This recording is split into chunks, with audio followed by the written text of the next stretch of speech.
ಹಿಂದಿ ಹೇರಿಕೆಯನ್ನ ತಡೆಯೋದಿಕ್ಕೆ ಹಿಂದಿಗೆ ಅಂಕ ಕೊಡಲ್ಲ ಅಂತ ಸರ್ಕಾರ ಹೇಳಿದೆ. ಹಿಂದಿ ಕಲಿಬೇಕು, ಪರೀಕ್ಷೆ ಬರಿಬೇಕು, ಆದ್ರೆ ಮಾರ್ಕ್ಸ್ ಇಲ್ಲ ಅಂತ ಸರ್ಕಾರ ಹೇಳಿದೆ. ಹಿಂದಿಯನ್ನ ಕಲಿಸಿ ಪರೀಕ್ಷೆಯನ್ನ ನಡೆಸಿ ಮಾರ್ಕ್ಸ್ ಕೊಡದೇ ಇದ್ರೆ ಹಿಂದಿ ಹೇರಿಕೆಯನ್ನ ತಡೆದಂತಾಗುತ್ತಾ ಹಾಗತ್ತೆ. ಈ ವಿಚಾರ ಈಗ ಚರ್ಚೆಗೆ ಕಾರಣ ಆಗಿದೆ. ಹಿಂದಿ ಪರೀಕ್ಷೆ ಮಾಡಿ ಅಂಕವನ್ನ ಪರಿಗಣಿಸಲ್ಲ ಅಂತ ಶಿಕ್ಷಣ ಸಚಿವ ಮಧು ಬಂಗಾರಪ್ಪ ಹೇಳಿರೋದು. 625ರ ಬದಲು ಇನ್ನು ಮುಂದೆ 525 ಮಾರ್ಕ್ಸ್ಗೆ ಅಷ್ಟೇ ಪರೀಕ್ಷೆ ನಡೆಯುತ್ತೆ. ಸರ್ಕಾರದ ನಿರ್ಧಾರ. ಸರ್ಕಾರ ಪರೀಕ್ಷೆ ನಡೆಯುವಂತ ಸಂದರ್ಭದಲ್ಲಿ ಈ ನಿರ್ಧಾರವನ್ನು ತಗೊಂಡಿರೋದು. ಇದು ಕೂಡ ಈಗ ಚರ್ಚೆಗೆ ಕಾರಣ ಆಗ್ತಾ ಇದೆ. ಇಷ್ಟು ವರ್ಷ ಇತ್ತು 625 ಅಂಕಗಳ ಪರೀಕ್ಷೆ, ಈಗ ಅದನ್ನ 525ಕ್ಕೆ ಸರ್ಕಾರ ಇಳಿಸಿರೋದು. ಕನ್ನಡ ಮತ್ತು ಇಂಗ್ಲಿಷ್ ಭಾಷಾ ಪರೀಕ್ಷೆಗಳಿಗೆ ಮಾತ್ರ ಅಂಕಗಳನ್ನು ಕೊಡಲಾಗುತ್ತೆ. ಮೂರನೇ ಭಾಷೆಗಳು ಹಿಂದಿ ಸೇರಿದಂತೆ ಮೂರನೇ ಭಾಷೆಗಳಿಗೆ ಅಂಕವನ್ನು ಕೊಡೋದಿಲ್ಲ ಅನ್ನುವಂಥ ನಿರ್ಧಾರವನ್ನು ಮಾಡಲಾಗಿದೆ. ಅವುಗಳಿಗೆ ಗ್ರೇಡ್ ಕೊಡಲಾಗುತ್ತೆ. ಅದು ರಿಸಲ್ಟ್ನ ಮೇಲೆ ಪರಿಣಾಮ ಬೀರೋದಿಲ್ಲ. ಶಿಕ್ಷಣ ಸಚಿವರು ಇವತ್ತು ಈ ಬಗ್ಗೆ ಮಾಹಿತಿಯನ್ನು ಕೊಟ್ಟಿದ್ದಾರೆ. ಹಿಂದಿ ಪರೀಕ್ಷೆಗೆ ಸಂಬಂಧಪಟ್ಟಂತೆ ಪ್ರತಿಭಟನೆಗಳು ನಡೆದಿತ್ತು. ಕನ್ನಡ ಪರ ಸಂಘಟನೆಗಳು ವಿರೋಧವನ್ನ ವ್ಯಕ್ತಪಡಿಸಿತ್ತು.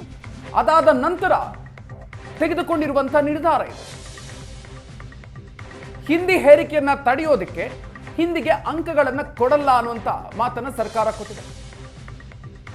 ಹಿಂದಿ ಪರೀಕ್ಷೆ ಬರಿಬೇಕು, ಅಂಕಗಳನ್ನು ಪರಿಗಣಿಸಲ್ಲ ಅಂತ ಸರ್ಕಾರ ಹೇಳಿರೋದು. ಹಾಗಾಗಿ ಈ ವರ್ಷದಿಂದ 625ರ ಬದಲಿಗೆ 525 ಮಾರ್ಕ್ಸ್ ಅಷ್ಟೇ ಇರುತ್ತೆ. ಹಿಂದಿ, ತೆಲುಗು, ತಮಿಳು, ಕೊಂಕಣಿ ಸೇರಿದಂತೆ ಯಾವ ಭಾಷೆಯನ್ನು ಕೂಡ ಪರಿಗಣಿಸುವುದಿಲ್ಲ. ಮೂರನೇ ಭಾಷೆಯಾಗಿ ಯಾವ ಭಾಷೆಯೂ ಪರಿಗಣಿಸಲ್ಲ ಅಂತ ಸರ್ಕಾರ ಹೇಳಿದೆ. ಯಾವುದೇ ಮೂರನೇ ಭಾಷೆ ಇದ್ರೆ ಅಂಕಗಳನ್ನು ಪರಿಗಣಿಸಲ್ಲ ಅಂತ ಸರ್ಕಾರ ಹೇಳಿರೋದು. ಅವುಗಳಿಗೆ ಗ್ರೇಡ್ ಅನ್ನು ಕೊಡಲಾಗುತ್ತೆ. ಅವುಗಳು ರಿಸಲ್ಟ್ನ ಮೇಲೆ ಪರಿಣಾಮ ಬೀರಲ್ಲ. ಕನ್ನಡ ಭಾಷೆಯನ್ನ ಮೊದಲ ಅಥವಾ ದ್ವಿತೀಯ ಭಾಷೆಯನ್ನಾಗಿ ಕಡ್ಡಾಯ ಮಾಡಲಾಗಿದೆ. 625ರ ಬದಲು 525 ಮಾರ್ಕ್ಸ್ ಅಷ್ಟೇ ಪರಿಗಣಿಸೋದಕ್ಕೆ ರಾಜ್ಯ ಸರ್ಕಾರ ನಿರ್ಧಾರವನ್ನ ಮಾಡಿದೆ. ಪರೀಕ್ಷೆಯನ್ನ ಮಾಡಲಾಗುತ್ತೆ, ಆದರೆ ಅವುಗಳಿಗೆ ಅಂಕ ಕೊಡೋದಿಲ್ಲ, ಗ್ರೇಡ್ ಅನ್ನು ಕೊಡಲಾಗುತ್ತೆ ಅಂತ ಸರ್ಕಾರ ಹೇಳಿದೆ.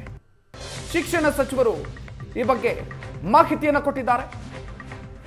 ಸರ್ಕಾರದ ನಿರ್ಧಾರ ಈಗ ಸಾಕಷ್ಟು ಚರ್ಚೆಗೆ ಕಾರಣ ಆಗ್ತಾ ಇದೆ. ಯಾಕಂತಂದ್ರೆ ಒಂದು ಕಡೆಯಲ್ಲಿ ಪರೀಕ್ಷೆ ನಡೀತಾ ಇದೆ, ವಿದ್ಯಾರ್ಥಿಗಳು ರೆಡಿ ಆಗ್ತಾ ಇದ್ದಾರೆ, SSLC ವಿದ್ಯಾರ್ಥಿಗಳು. ಸೊ ಇಂತಹ ಸಂದರ್ಭದಲ್ಲಿ ಏಕಾಏಕಿಯಾಗಿ ಈ ರೀತಿಯಾಗಿ ನಿರ್ಧಾರವನ್ನು ತಗೊಂಡಿರೋದು ಮಕ್ಕಳ ಮೇಲೂ ಕೂಡ ಇಂತಹ ಸಂದರ್ಭದಲ್ಲಿ ಅದು ಪರಿಣಾಮ ಬೀರಲ್ವಾ?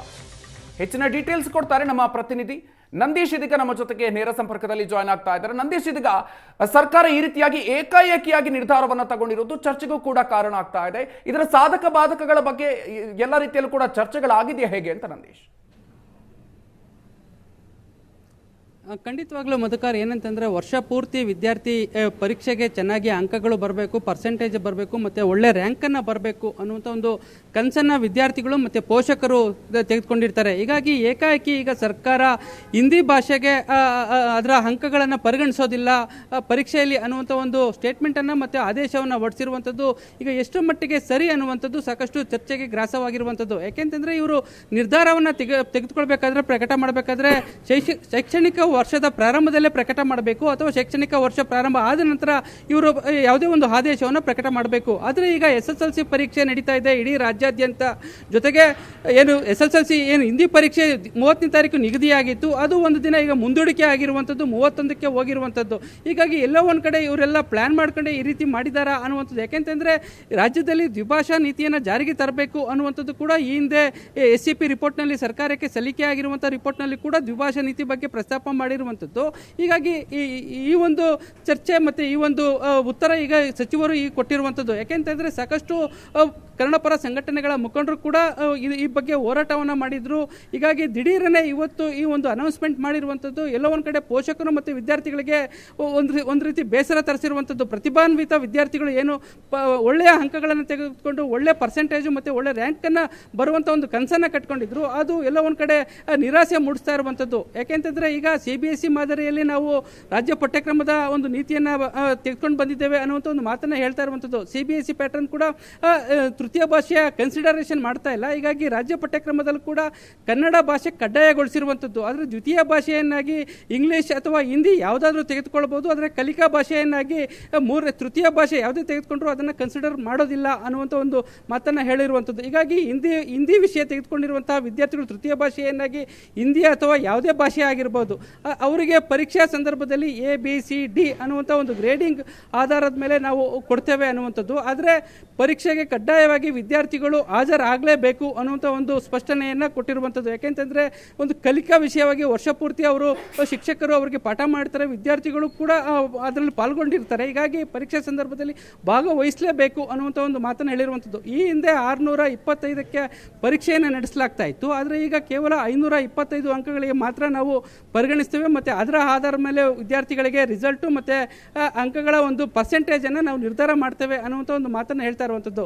ಹೀಗಾಗಿ ಎಲ್ಲೋ ಒಂದು ಕಡೆ ಈಗ ಇಡೀ ರಾಜ್ಯಾದ್ಯಂತ ಪರ ವಿರೋಧ ಚರ್ಚೆಗಳು ಈಗ ಶುರುವಾಗ್ತಾ ಇರುವಂಥದ್ದು ಮಧುಕರ್. ಯಾಕೆಂತಂದರೆ ಇವತ್ತು ಬೆಳಗ್ಗೆ ಕನ್ನಡ ಪರ ಸಂಘಟನೆಗಳ ಮುಖಂಡರು ಶಿಕ್ಷಣ ಸಚಿವರ ನಿವಾಸಕ್ಕೆ ಹೋಗಿ ಒಂದು ಮನವಿಯನ್ನು ಕೊಟ್ಟಿದ್ರು. ಈ 31ನೇ ತಾರೀಕಿಗೆ ಏನು ಹಿಂದಿ ಪರೀಕ್ಷೆಯನ್ನು ನಡೆಸ್ತಾ ಇದ್ದೀರಾ, ಅದಕ್ಕೆ ಮಹತ್ವ ಇಲ್ಲ, ನೀವೇನು ದ್ವಿಭಾಷಾ ನೀತಿಯನ್ನು ಜಾರಿಗೊಳಿಸಬೇಕು ಅನ್ನುವಂಥ ಒಂದು ಮನವಿಯನ್ನು ಸರ್ಕಾರಕ್ಕೆ ಮಾಡಿದ್ರು. ಹೀಗಾಗಿ ಪರೀಕ್ಷಾ ಕೇಂದ್ರಗಳಿಗೆ ನಾವು ಮುತ್ತಿಗೆಯನ್ನು ಹಾಕ್ತೇವೆ, ಜೊತೆಗೆ ಹಿಂದಿ ಹೇರಿಕೆ ಏನು ಈಗ ಹಿಂದಿ ಭಾಷೆ ಮತ್ತು ಕನ್ನಡಿಗರಿಗೆ ರಾಜ್ಯದಲ್ಲಿ ಅನ್ಯಾಯ ಆಗ್ತಾ ಇದೆ, ರೈಲ್ವೆ ಇಲಾಖೆಯಲ್ಲಿ ಕನ್ನಡ ಬರೆಯುವಂತಹ ಅಭ್ಯರ್ಥಿಗಳಿಗೆ ಅನ್ಯಾಯ ಆಗ್ತಾ ಇದೆ, ಇದನ್ನೆಲ್ಲ ಕೂಡ ಪ್ರಸ್ತಾಪವನ್ನು ಮಾಡಿರುವಂಥದ್ದು. ಹೀಗಾಗಿ ಈ ವರ್ಷದಿಂದಲೇ ನಾವು ಜಾರಿಗೆ ತರ್ತಾ ಇದ್ದೇವೆ ಅನ್ನುವಂಥ ಒಂದು ಮಾತನ್ನು ಪ್ರಾಥಮಿಕ ಮತ್ತು ಪ್ರೌಢ ಶಿಕ್ಷಣ ಸಚಿವ ಮಧು ಬಂಗಾರಪ್ಪ ಅವರು ಹೇಳಿರುವಂಥದ್ದು. ಹೀಗಾಗಿ ಎಲ್ಲೋ ಒಂದು ಕಡೆ ಈಗ ವಿದ್ಯಾರ್ಥಿಗಳು ಕೂಡ ಒಂದು ರೀತಿಯಲ್ಲಿ ಪ್ರತಿಭಾನ್ವಿತ ವಿದ್ಯಾರ್ಥಿಗಳಿಗೆ ನಿರಾಸೆ ಆಗಿರುವಂಥದ್ದು. ಅದು ಮುಂದಿನ ವರ್ಷದಿಂದ ಜಾರಿ ಆಗ್ಬೋದಿತ್ತು ಅನ್ನುವಂಥ ಒಂದಿಷ್ಟು ವಲಯ ಪೋಷಕರು ತಮ್ಮ ಅಭಿಪ್ರಾಯಗಳನ್ನು ವ್ಯಕ್ತಪಡಿಸ್ತಾ ಇರುವಂಥದ್ದು. ಮಧುಕರ್, ನಂದೀಶ್, ಇದೀಗ ಸರ್ಕಾರದ ಈ ನಿರ್ಧಾರವೇ ಚರ್ಚೆಗೆ ಕಾರಣ ಆಗ್ತಾ ಇದೆ. ಯಾಕಂತಂದ್ರೆ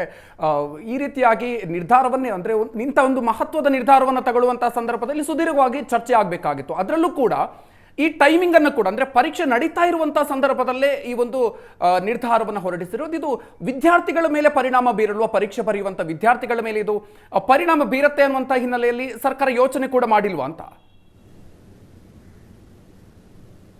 ಖಂಡಿತವಾಗ್ಲೂ ಮಧುಕರ್, ಏನಂತಂದರೆ ಒಂದು ಆದೇಶವನ್ನು ಅದನ್ನು ಜಾರಿಗೆ ತರಬೇಕಾದಂಥ ಸಂದರ್ಭದಲ್ಲಿ ಅದನ್ನು ಪಬ್ಲಿಕ್ ಡೊಮೈನ್ಗೆ, ಸಾರ್ವಜನಿಕ ಅಭಿಪ್ರಾಯ ಸಂಗ್ರಹಣೆಗೆ ಮುಂದಾಗಬೇಕಾಗುತ್ತೆ. ಮತ್ತು ಸಾರ್ವಜನಿಕವಾಗಿ ಅದು ಚರ್ಚೆಯನ್ನು ನಡೆಸಿ ಸಾಧಕ ಬಾಧಕಗಳ ಬಗ್ಗೆ ಚರ್ಚೆ ನಡೆಸಿ ತದನಂತರ ಅದನ್ನು ಜಾರಿಗೊಳಿಸಬೇಕೋ ಬೇಡವೋ ಅನ್ನುವಂಥದ್ದು ತದನಂತರ ಸರ್ಕಾರ ನಿರ್ಧಾರ ತೆಗೆದುಕೊಳ್ಳುವಂಥದ್ದು. ಆದರೆ ಈಗ ಪರೀಕ್ಷೆ ಸಂದರ್ಭದಲ್ಲಿ ಈ ರೀತಿಯಾಗಿ ಏಕಾಏಕಿ ಈ ಒಂದು ನಿರ್ಧಾರವನ್ನು ಕೈಗೊಂಡಿರುವಂಥದ್ದು ಹಲವು ಪೋಷಕರಲ್ಲಿ ಮತ್ತು ವಿದ್ಯಾರ್ಥಿಗಳಲ್ಲಿ ಅಸಮಾಧಾನವನ್ನು ಮೂಡಿಸಿರುವಂಥದ್ದು. ಯಾಕೆಂತಂದರೆ ಪರೀಕ್ಷಾ ಹಂತದಲ್ಲಿ ಈ ರೀತಿ ಮಾಡಿರೋದು ಸರಿಯಲ್ಲ ಅನ್ನುವಂಥದ್ದು. ಯಾಕೆಂತಂದರೆ ಇಡೀ ವರ್ಷ ಪೂರ್ತಿ ಪರೀಕ್ಷೆಗೆ ಚೆನ್ನಾಗಿ ಓದ್ಕೊಂಡು ಬಂದು ಪರೀಕ್ಷೆ ಹಿಂದಿನ ದಿನ ಈ ರೀತಿ ಒಂದು ಆದೇಶ ಹೊರಬೀಳುವಂಥದ್ದು ಎಷ್ಟರ ಮಟ್ಟಿಗೆ ಸರಿ ಅನ್ನುವಂಥದ್ದು. ಯಾಕೆಂತಂದರೆ ಆ ಒಂದು ಪರೀಕ್ಷೆ ಬರೆದ್ರೆಷ್ಟು ಬಿಟ್ಟರೆಷ್ಟು ಅನ್ನುವಂಥ ಒಂದು ಮನೋಭಾವನೆ ವಿದ್ಯಾರ್ಥಿಗಳಲ್ಲಿ ಮೂಡುತ್ತೆ. ಯಾಕೆಂತಂದರೆ ಈಗ ಪರೀಕ್ಷೆ ಹಾಗೆ ಕನ್ಸಿಡರೇ ಮಾಡೋದಿಲ್ಲ, ಬರೀ ABCD ಕೊಡ್ತಾರೆ, ಅದರಲ್ಲಿ ಪಾಸು ಫೈಲ್ ಅದನ್ನು ಪರಿಗಣಿಸೋದೇ ಇಲ್ಲ ಅನ್ನುವಂಥ ಒಂದು ಆದೇಶ ಹೊರಬಂದಾಗ ವಿದ್ಯಾರ್ಥಿಗಳ ಒಂದು ಆಸಕ್ತಿ ಹೊರಟೋಗುತ್ತೆ. ಯಾಕೆಂತಂದರೆ ಇಡೀ ವರ್ಷ ಓದ್ಕೊಂಡು ಬಂದು 6 ವಿಷಯಗಳಲ್ಲಿ ಕೂಡ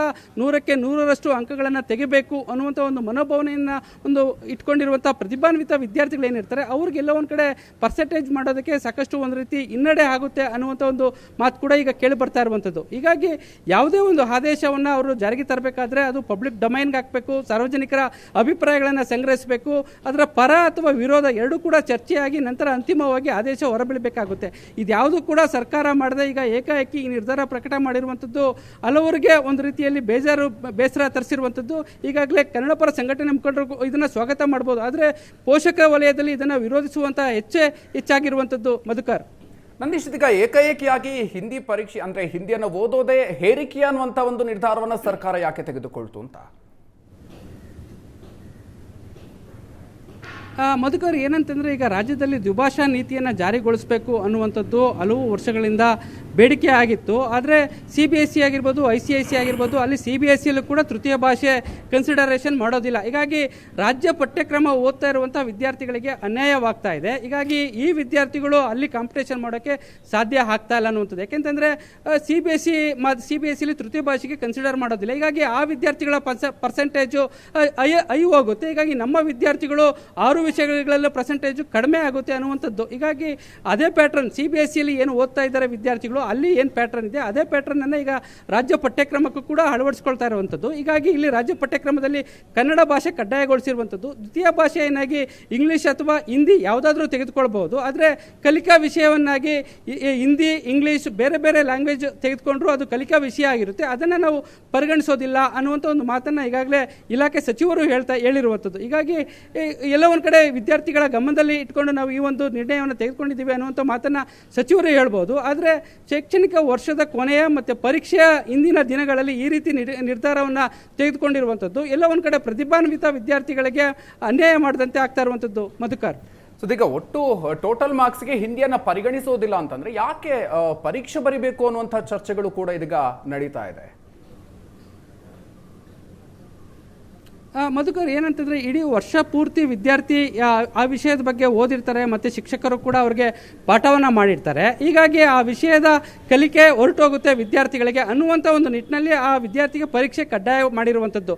ಇದರಲ್ಲಿ ವಿದ್ಯಾರ್ಥಿ ಅಂಕಗಳ ಬದಲಾಗಿ ಗ್ರೇಡಿಂಗನ್ನು ಕೊಡಲಾಗುತ್ತೆ. ಅಂದರೆ ಎಷ್ಟು ಅಂಕಗಳ ಬದಲಾಗಿ ABCD ಅನ್ನುವಂಥದ್ದು 4 ಗ್ರೇಡಿಂಗನ್ನು ಕೊಡಲಾಗುತ್ತೆ. ಅದರ ಮೇಲೆ ವಿದ್ಯಾರ್ಥಿಯ ಒಂದು ಮಾನದಂಡವನ್ನು ಅಳೆಯಲಾಗುತ್ತೆ. ಹೀಗಾಗಿ ಇದು ಪರ್ಸೆಂಟೇಜ್ಗೆ ಅಥವಾ ಅಂಕಗಳಿಗೆ ಪರಿಗಣಿಸೋದಿಲ್ಲ. ವಿದ್ಯಾರ್ಥಿಗಳ ಒಂದು ಕಲಿಕಾ ದೃಷ್ಟಿಯಿಂದ ಇದನ್ನು ಗ್ರೇಡಿಂಗನ್ನು ಕೊಡ್ತಾ ಇದ್ದಾವೆ ಅನ್ನುವಂಥದ್ದು. ಹೀಗಾಗಿ ವಿದ್ಯಾರ್ಥಿಗಳು ಏನು ಪರೀಕ್ಷೆ ಬರೀಲೇಬೇಕು ಅನ್ನುವಂಥದ್ದನ್ನು ಅವ್ರು ಹೇಳ್ತಾ ಇರುವಂಥದ್ದು. ಹೀಗಾಗಿ ಪರೀಕ್ಷೆ ಅಬ್ಸೆಂಟ್ ಆದರೆ ಅದು ಅಬ್ಸೆಂಟ್ ಅಂತಲೇ ತೋರಿಸಲಾಗುತ್ತೆ ಅನ್ನುವಂಥ ಒಂದು ಸ್ಪಷ್ಟನೆಯನ್ನು ಕೊಟ್ಟಿರುವಂಥದ್ದು. ಈಗ ಪೋಷಕ ವಲಯ ಆಗಿರ್ಬೋದು, ಖಾಸಗಿ ಶಾಲಾ ಒಕ್ಕೂಟದವರಾಗಿರ್ಬೋದು, ಅವರು ಯಾವ ರೀತಿ ರಿಯಾಕ್ಟ್ ಮಾಡ್ತಾರೆ ಅನ್ನೋದು ಸದ್ಯಕ್ಕೆ ಕಾದು ನೋಡಬೇಕು. ಮಧುಕರ್, ಓಕೆ, ಧನ್ಯವಾದ ನಂದೀಶ್ ಡೀಟೇಲ್ಸ್ಗೆ.